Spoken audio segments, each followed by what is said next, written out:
Assalamualaikum warahmatullahi wabarakatuh. Kami dari kelompok 6 akan membahas kaitan antara etika, estetika, teknologi, dan agama. Adapun anggota kelompok kami, yang pertama yaitu Arya Firdaus Julianto, kedua Ayu Nurhalizah, ketiga Fahri Husaini, keempat Syaiful Akbar.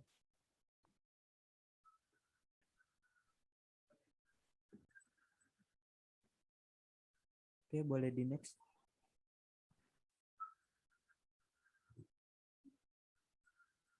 Pokok bahasan yang pertama yaitu etika Islam, kedua akhlak sebagai penggerak, ketiga estetika Islami, keempat peran seni dalam pengembangan harmoni, yang kelima rekonstruksi pengembangan budaya saintek, yang keenam kontribusi ilmuwan muslim.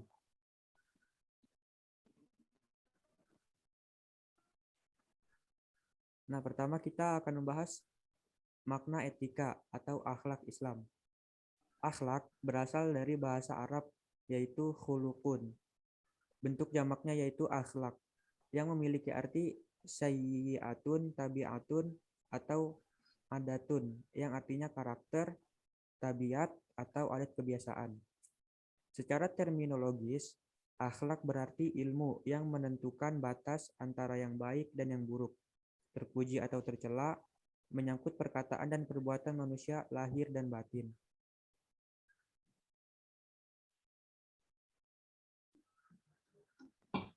Nah, ini ada definisi akhlak menurut beberapa ulama. Yang pertama yaitu Ibnu Miskawi.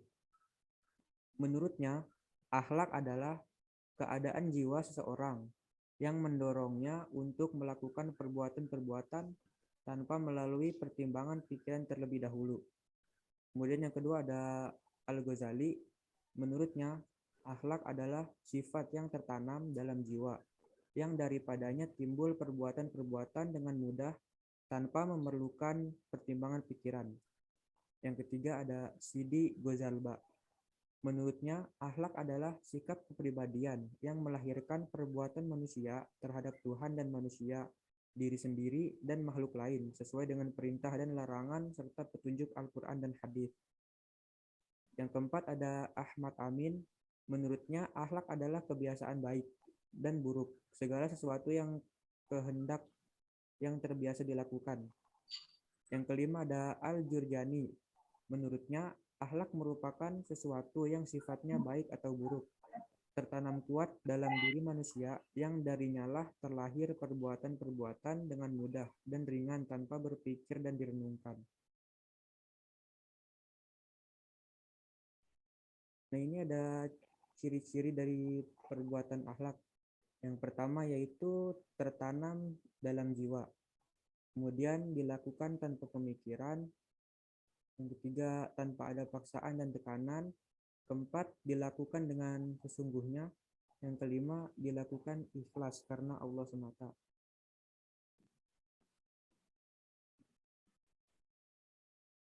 Nah, ini ada dua macam bentuk akhlak. Yang pertama akhlak mahmudah, yaitu merupakan akhlak yang terpuji. Kemudian ada akhlak mazmumah, yang merupakan akhlak tercela.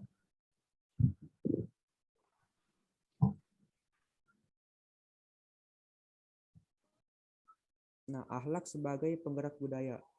Sebelum kita ke sana, kita akan membahas apa pengertian dari budaya. Kata budaya berasal dari bahasa Sanskerta, yaitu budaya. Kata tersebut merupakan bentuk jamak dari kata budi, yang berarti akal, pikiran, atau budi. Dalam bahasa Sanskerta, budaya memiliki arti sebagai segala sesuatu yang berkaitan dengan akal, pikiran, atau budi. Dalam KBBI, budaya diartikan sebagai adat istiadat, akal, pikiran, maupun budi. Kata budaya lebih merujuk kepada pola pikir seorang manusia. Segala hal tersebut berkaitan dengan bahasa atau metode komunikasi, kebiasaan yang terjadi di lingkungan atau biasa disebut dengan adat istiadat. Akhlak sebagai penggerak budaya adalah pola perilaku yang berdasarkan manifestasi nilai-nilai iman yang tertanam di dalam jiwa yang menampilkan perbuatan dengan senang dalam komunitas manusia yang berbudaya. Apabila perbuatan yang keluar dari komunitas budaya itu baik dan terpuji menurut syariat dan akal, maka perbuatan komunitas budaya tersebut pada dasarnya adalah akhlak sebagai penggerak utama budaya tersebut.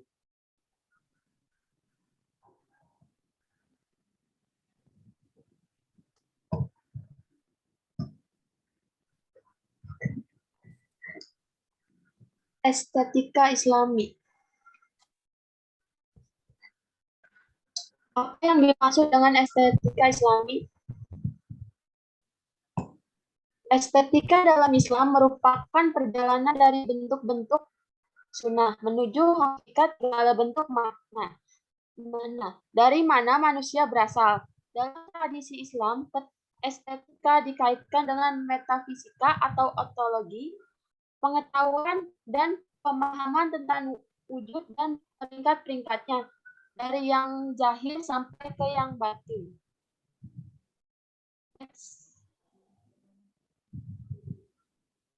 Karya seni dipahami sebagai manifestasi estetika yang paling diharapkan dapat membawa penikmatnya pada tingkatan kearifan yang lebih tinggi, atau mendorong manusia melakukan pendakian dari yang zahir menuju yang batin, dari alam tasbih yaitu alam dan bentuk yang dapat dicerna indera menuju alam tazim, yaitu alam transidental yang menuntut tajamnya kepekaan penglihatan kalbu. Estetika seni Islam yang membahas tentang penghargaan bentuk seni seperti seni kaligrafi, seni ragam, hias, tumbuhan, dan geometrik menepati tempat istimewa. Next. Nah, bagaimana memahami dan menilai estetika dalam Islam? Nah, di dalam menilai karya seni Islam, asas yang sangat penting adalah cinta dalam diri atau pada manusia. Sebagai penghasil karya seni, ialah kecenderungan akan keimanan, ketakwaan, kebahagiaan, dan asrarnya untuk menegakkan kebaikan dan ketidakadilan. Seni dalam pandangan ini ialah suatu bentuk ibadah pengabdian kepada Tuhan Yang Maha Kuasa. Imam Ghazali membagi peringkat keindahan sebagai berikut. Next. Nah, yang ke satu ada keindahan indrawi dan nafsani. Dalam kurung sensual disebut juga keindahan lahir. Yang kedua yaitu keindahan imajinatif emotif. Yang ketiga ada keindahan ahliyah atau rasional. Yang keempat keindahan rohaniah atau irfani. Yang kelima keindahan ilahiyah atau transenden, seorang seniman yang melahirkan karyanya untuk membawa naik penikmatnya dari tantangan keindahan lahiriah menuju tantangan keindahan yang lebih tinggi yang ada di atasnya. Next. Seni dalam Islam. Nah, terdapat dua jenis kelompok, yaitu seni yang diperbolehkan, yaitu seni membaca Al-Quran, seperti tilawitil atau kirotil Quran. Yang kedua, seni kaligrafi atau tulis,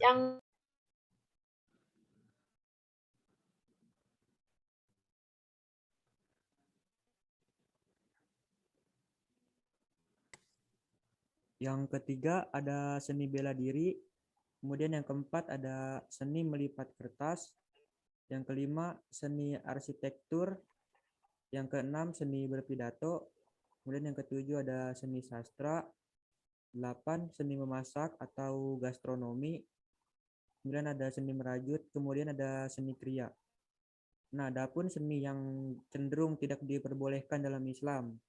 Yang pertama yaitu seni rupa, menyanyi, musik, tarian, vandalisme, seni yang narsisme habis, seni patung, tindik atau body piercing, operel atau seni pertunjukan, kemudian yang terakhir ada seni kontemporer.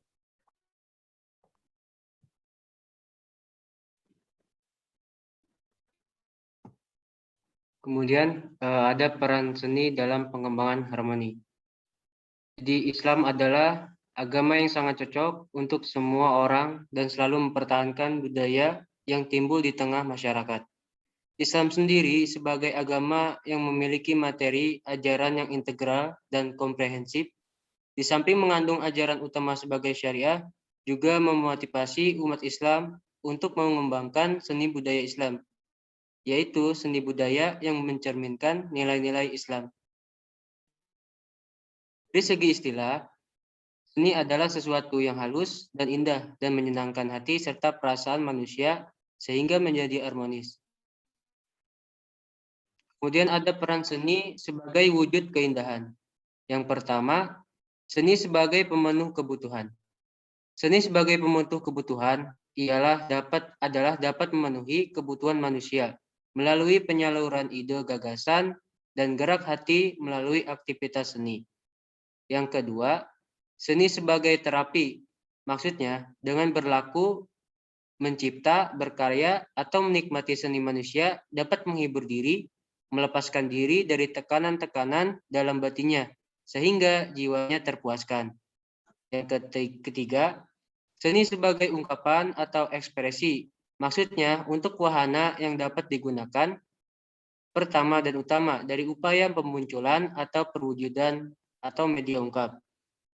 Yang keempat, seni sebagai komunikasi. Artinya, seni dapat digunakan sebagai media untuk menyampaikan pesan yang ingin diungkapkan manusia. Mengimplementasikan seni bagi sesama umat manusia. Jadi, media untuk menyebati rasa sikap atau suasana yang harmonis untuk lebih bersikap toleran dan terbuka terhadap sesama atau budaya yang lainnya. Ada beberapa manfaat dari peran seni untuk mengembangkan sikap atau suasana yang harmonis. Jadi yang pertama itu seni bermanfaat untuk menanamkan kesadaran kultural dalam masyarakat. Yang kedua, pendayagunaan dan pendidikan estetika untuk peluhuran dan kehalusan budi pekerti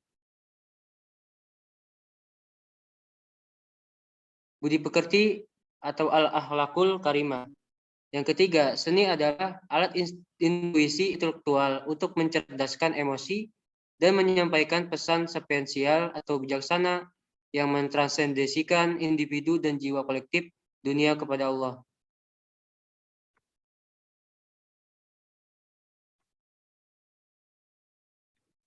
Kemudian ada rekonstruksi pengembangan budaya Saintek.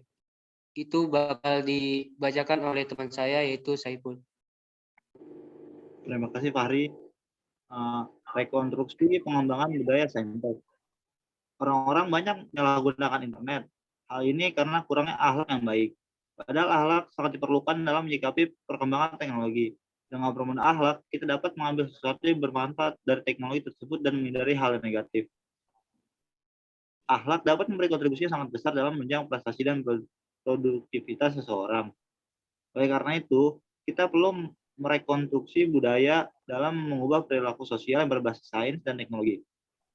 Rekonstruksi sains dan teknologi dalam pemanfaatannya berbasis akhlak mulia. Umat Islam boleh memanfaatkan sains jika telah dihalalkan oleh syariah Islam. Sebaliknya, jika suatu aspek sains dan teknologi telah diharam oleh syariah Islam, maka umat Islam tidak boleh memanfaatkannya walaupun menghasilkan manfaat sesaat untuk memenuhi kebutuhan manusia. Next, Fahri. Selanjutnya ada kontribusi ilmuwan muslim pada pengembangan ilmu pengetahuan dan teknologi. Yang pertama itu ada pada masa-masa kejayaan dan puncak kemasannya. Daulah Islam mampu melahirkan banyak ilmuwan muslim berkaliber internasional yang menolehkan karya-karya luar biasa dan bermanfaat bagi umat manusia. Yang kedua, pada masa Abbasiyah. Pada masa Abbasiyah terjadi pencapaian yang cemerlang di dunia Islam dalam berbagai bidang sains dan teknologi. Baghdad mengalami kemajuan yang sangat pesat. Selanjutnya terjadinya pada masa Harun al-Rashid. Terjadinya perkembangan lembaga pendidikan pada masa Harun al-Rashid mencerminkan terjadinya perkembangan dan kemajuan ilmu pengetahuan. Selanjutnya yang keempat, ada pada masa pemerintahan Abbasiyah juga lahir para imam mazhab hukum yang empat. pada tahun 700 sampai 707 Masehi adalah Imam Abu Hanifah. Selanjutnya pada masa 713 sampai 795 Masehi yaitu Imam Malik. Selanjutnya pada tahun 767 sampai 820 Masehi yaitu Imam Syafi'i, dan pada tahun 780 sampai 855 Masehi yaitu Imam Ahmad bin Hanbal. Selanjutnya ada pada masa-masa permulaan perkembangan kekuasaan. Pada masa-masa perkembangan kekuasaan, Islam telah memberikan kontribusi kepada dunia berupa 3 jenis alat penting, yaitu kertas, kompas, dan mesin. Selanjutnya ada perpustakaan Cordova pada abad 10 Masehi. Sejarah mencatat perpustakaan di Cordova pada abad 10 Masehi mempunyai 600.000 jilid buku. Perpustakaan Darul Hikmah di Kairo mempunyai 2 juta jilid buku. Perpustakaan Al-Hakim di Andalusia memiliki berbagai buku dalam 40 kamar yang setiap kamar berisi 18.000 jilid buku dan lain-lain. Yang selanjutnya yang terakhir itu ada kontribusi Islam dalam sains teknologi sangat tinggi. Kemajuan yang dicapai Barat pada mulanya bersumber dari peradaban Islam.